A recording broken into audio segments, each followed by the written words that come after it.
नमस्कार, मैं हूँ आपका दोस्त विजय विद्रोही। आप मुझसे जुड़ चुके हैं, इसके लिए आप सबका तहे दिल से शुक्रिया। और अगले 7-8 मिनट में आपसे जुड़े रहने की कोशिश करूँगा। तो 3 बड़े सवाल हैं, मौजू हैं, जो इस समय उठ रहे हैं कि क्या प्रधानमंत्री मोदी कुतर्कों पर उतर आए हैं? क्या प्रधानमंत्री नरेंद्र मोदी ने कुल्हाड़ी पर पैर रख दिया है? क्या प्रधानमंत्री नरेंद्र मोदी कांग्रेस के घोषणा पत्र का प्रचार-प्रसार करने लगे हैं? क्या नरेंद्र मोदी ने ये मान लिया है कि विकास के नाम पर अब चुनाव नहीं जीता जा सकता? अब जातियों में बँट गया है चुनाव, तो धर्म का ही सहारा लेना पड़ेगा और हिंदू-मुसलमान करना ही पड़ेगा।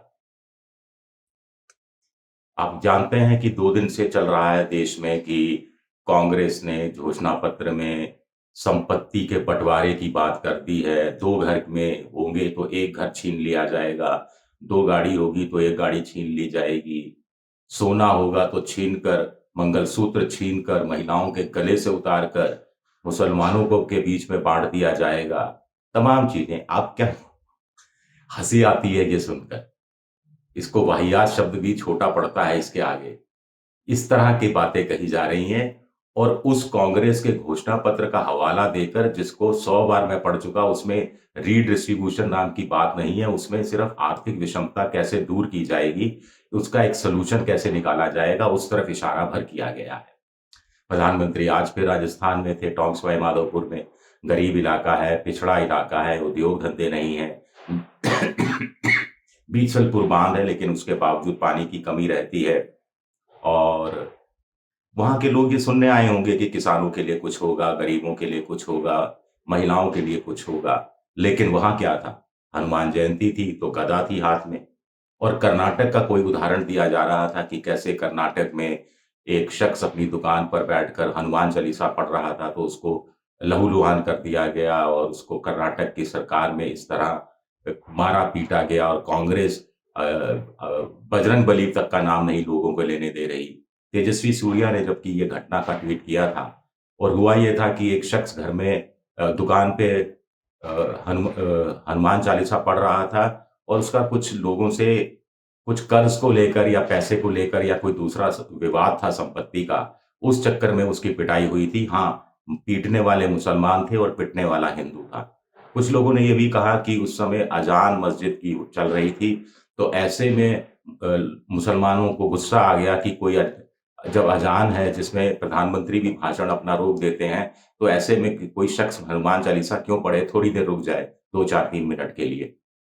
खैर, उस समय बीजेपी के जो लोकल स्थानीय एमएलए थे, उन्होंने भी इस घटना को तूल नहीं दिया था। लेकिन मोदी जी लोकसभा चुनाव में इस घटना को तूल दे रहे हैं। क्या हनुमान जी, बजरंगबली जी बीजेपी को माफ करेंगे? आपको ध्यान हो कर्नाटक में भी बजरंग दल पर प्रतिबंध लगाने की बात को कैसे मोदी ने बजरंगबली से जोड़ दिया था और बजरंगबली के नारे लगाए थे। लेकिन लोगों ने तब भी उनकी सरकार को नकार दिया और कांग्रेस को सत्ता में ले आई। तो न्याय के देवता, छल-कपट से दूर देवता, न्यायप्रिय देवता, धोखेबाजी से दूर हनुमान जी क्या करेंगे अब? ये देखना अपने आप में एक दिलचस्प होगा। दूसरा, प्रधानमंत्री ने कहा आज कि मैंने 90 सेकंड, सिर्फ 1.5 मिनट बोला और कांग्रेस में खलबली मच गई, बगले झाँक रहे हैं, मिर्चें लग गई हैं, कोई जवाब देते नहीं बन रहा है। आगे वो फिर कुतर्क पर उतर आए कि भई जब कांग्रेस ने नीति बना ली कि वो सोना छीनेंगे, जब कांग्रेस ने ये तय कर लिया वो सोना छीनेंगे, तो फिर उसका ऐलान क्यों नहीं कर देते? इससे शर्मा क्यों रहे हैं, घबरा क्यों रहे हैं? अब चुप हो जाते हैं इसके आगे नरेंद्र मोदी कि मल्लिकार्जुन खड़गे ने उनको खुलेआम बहस की चुनौती दी है। वो कहाँ जहाँ भी, जिस जगह भी, जहाँ भी मोदी जी चाहें वहाँ बहस के लिए तैयार हैं।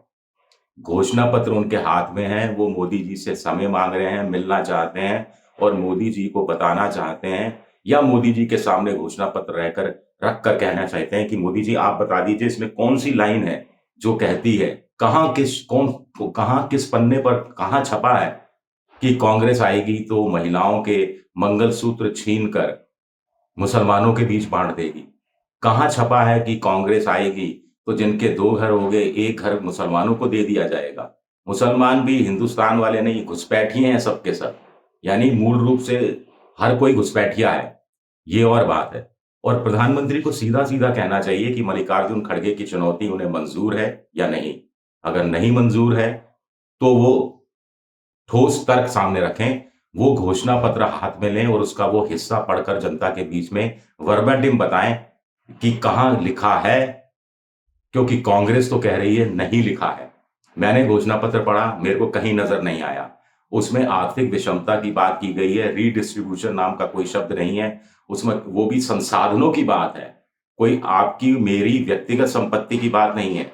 वो कह रहे हैं कि जितने देश के संसाधन हैं, उनका ठीक-ठाक उसका उसका ठीक-ठाक अल्पसंख्यकों के बीच में, अनुसूचित जाति के लोगों को, दलितों को, ओबीसी को, सबको उसका अपना-अपना हिस्सा मिलना चाहिए।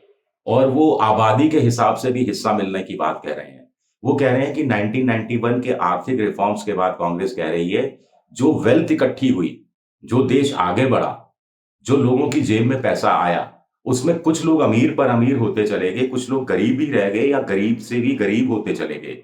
तो ये किसी भी सभ्य समाज में, लोकतांत्रिक समाज में, ये आर्थिक विषमता अच्छी बात नहीं है। जिस देश में सबसे गरीब आदमी और सबसे अमीर आदमी के बीच में 20 लाख गुना का फ़र्क हो, जिस देश में 80% एसेट संपत्ति देश में चुनिंदा कुछ लोगों के हाथ में हो, तो वो ठीक नहीं है।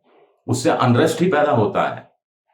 तो इस चीज़ का जवाब नहीं दिया जा रहा है। तो क्या प्रधानमंत्री वाक़ई में डर गए हैं?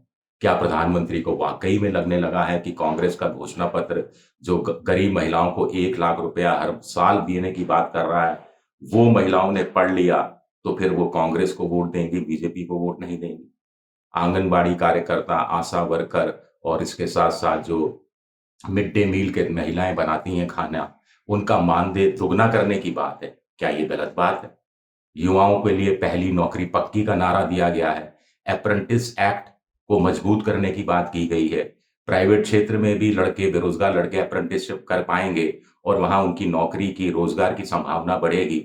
वहाँ नौकरी नहीं मिली तो 1 साल में इतना काम सीख जाएँगे कि अपने दम पर अपना धंधा शुरू कर लें, जिसके लिए 5,000 करोड़ का स्टार्टअप का फंड रखा गया है और 1 लाख रुपया स्टाइपेंड के रूप में भी दिया जाएगा।